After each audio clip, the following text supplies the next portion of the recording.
What's going on, everybody? This is RLCS Spotlight back today, bringing you guys a little bit different of a video than normal. It's still RLCS content. However, I want to take a look at some of the quote-unquote minor regions today, because I feel like I haven't done that yet, and I just don't want this to be only an NA and EU channel. I want this to be all-encompassing. First thing I want to do is thank you for everybody who has been supporting the channel lately. We are growing like crazy. I can't wait to continue that motion. But first, if you are new here and you are not subscribed, I beg you, please hit the subscribe button. Turn on post notifications if you want to. That all being said, OCE, MENA, APAC South. Let's get into it. Oceania, Winter, Regional 1.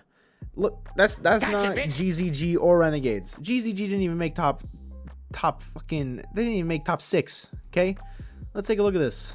Crazy. Okay, groups I feel like went relatively normal, other than wildcard sweeping ground 0. Okay, Renegades, Team Bliss, and Antique Esports, those are all normal in my opinion. Riot Gaming, Juice Bandits, I don't know who Big Goose is off the top of my head.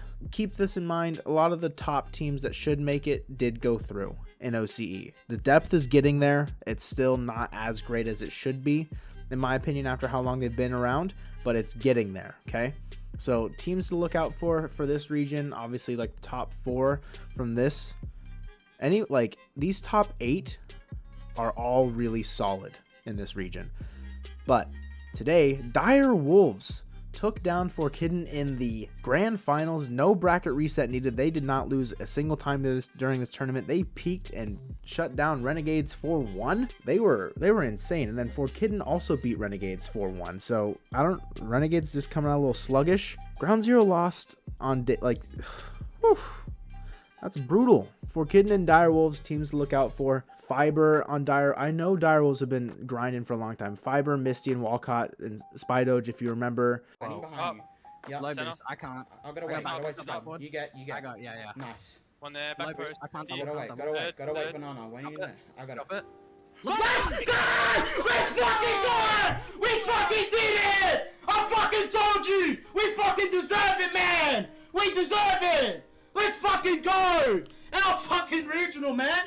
Fucking work so hard! Keep an eye on OCE and like the top 2 to 6 teams, because 2 teams get to go, and Renegades and Ground 0 they have their work cut out for them. So Middle East North Africa, another one that finished up. This region's a little bit deeper than I feel like people imagine. I feel like a lot of people only thought it was like Sandrock. This region's much deeper than that. So Sites is a team that I believe they did not perform up to their standards the previous split. So Sites was a team, yeah, Scythe, Ix, and Evil. They're a team that did not perform super well last split.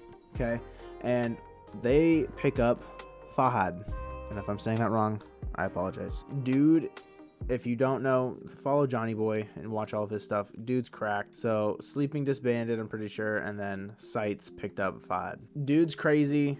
Evil, Ix, and Fahad and Scythe is now the sub. They went 3-0 in groups.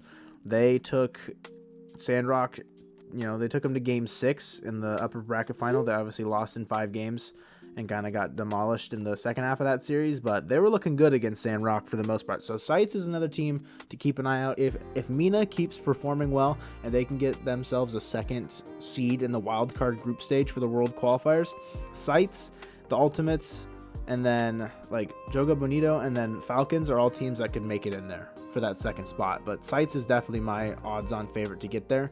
Even though they had a bad fall split, I think they're going to continuously be that 2nd or 3rd spot, kind of like how the Ultimates were last split. So look out for them. Sandrock Gaming still doing its thing, still kicking ass. So good for those boys. APAC South wrapped up today as well. This used to be Pulse Clan, 3 Rats, Maxu, LCT, and Chaotic. Coach Osam, who's Pulse. They got dropped for whatever reason prior to this regional. After winning all 3, obviously they didn't go to LAN because realized Tokyo Verde put them into the dirt, but they win their regional again today, 4 regionals straight, taking down so APAC South is a region that's still working on the depth for sure. It's gonna be kind of tough. I mean, obviously 3 Rats got taken to game 7 here. It's their second split, right? Like they're gonna get more developed as time goes on, but yeah, 3 rats. They're insane. I would not be surprised to see them at a LAN at some point instead of Tokyo Verde. Yeah, that's those are the non-major, you know, NA EU regions that have played so far. So next weekend's gonna be Europe, South America, Asia Pacific North, and then Sub-Saharan Africa. But hopefully you guys enjoyed the coverage on these minor regions. If you want to see more on these regions going forward, please let me know down in the comments down below. We should be getting a community tab soon, so I'll be able to communicate with you guys a lot more. And we're hitting close to that 1,000 subscriber mark, so that's going to be super hype. So with that all being said, make sure to like the video and subscribe if you're new, and I will see you guys next time. Peace. See?